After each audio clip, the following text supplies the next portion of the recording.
আসসালামু আলাইকুম, কেমন আছেন সবাই? আশা করি ভালো আছেন। আমিও ভালো আছি আলহামদুলিল্লাহ।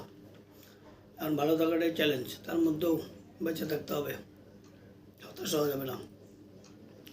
আমি আজকে যে বিষয় নিয়ে কথা বলবো সেটা হলো তিতুমির কলেজ এবং তার ছাত্র এবং আমাদের উপদেষ্টাদের ভাবনা। আমি এর আগেই কয়েকটা ভিডিওতে বলছি যে বর্তমান সরকারের হিরিবিরি নেই। হিরিবিরি নাই মানে আমাদের দেশে হিরিবিরি মানে চুলকানি নেই, কুতুকুতু দিলেও নড়ে না, ধাক্কা দিলেও সরে না, মানে কোনো রকম বিকার নাই, ফিলিংসলেস। যার কারণে তিতুমির কলেজের ছেলেরা এতখানি দুঃসাহস দেখানোর সাহস পেয়েছে।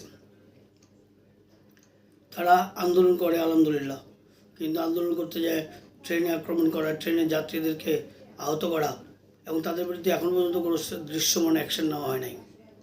আজকে এক সাংবাদিক আসিফ নজরুলকে বলতেছিলেন আপনাদেরকে পেয়ে বসছে, তারপরে আসিফ নজরুল সাহেব হাসতেছিলেন। হাসি দেওয়া চলবে না, কঠোর থেকে কঠোরতম সিদ্ধান্ত নিতে হবে। আপনাদের উপরে আমরা সবাই ভরসা করে দেশের দায়িত্ব দিচ্ছি, শুধুমাত্র সংস্কার করার জন্য না, সংস্কার করার সাথে সাথে দেশকে শাসন করতে হবে। বাবা তার সন্তানদেরকে সবসময় আদর করে না, মাঝে মধ্যে মারধরও করে, মাঝে মধ্যে বকাবকিও করে। কারণ কি? ভালোবাসে এই জন্য। কারণ সবসময় আদরের মধ্যে ভালোবাসা প্রকাশ পায় না, শাসনের মধ্যে প্রকাশ পায়। ঠিক তেমনি দেশকে শাসন করতে হবে যদি আপনি দেশকে ভালোবাসেন, দেশের মানুষকে ভালোবাসেন, দেশের জনগণের নিরাপত্তার কথা চিন্তা করেন, সংস্কার করেন। দেশের কাঠামো ঠিক করার জন্য সংস্কারের প্রয়োজন আছে।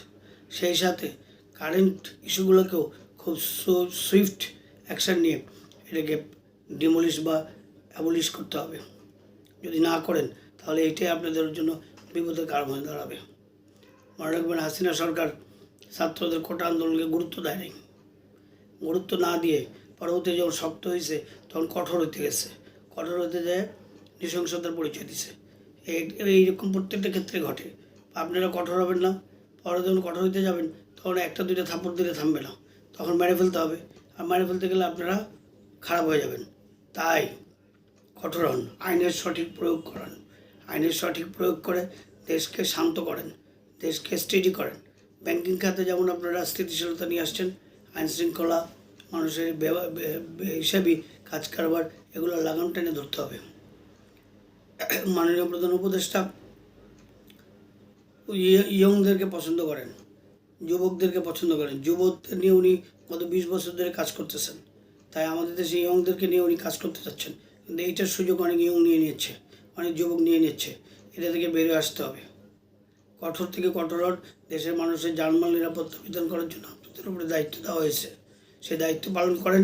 তা না হলে প্রধান উপদেষ্টা নিজে বলতেছেন যে প্রচুর টাকা বিনিয়োগ করা হচ্ছে সরকারকে অস্থিতিশীল করার জন্য।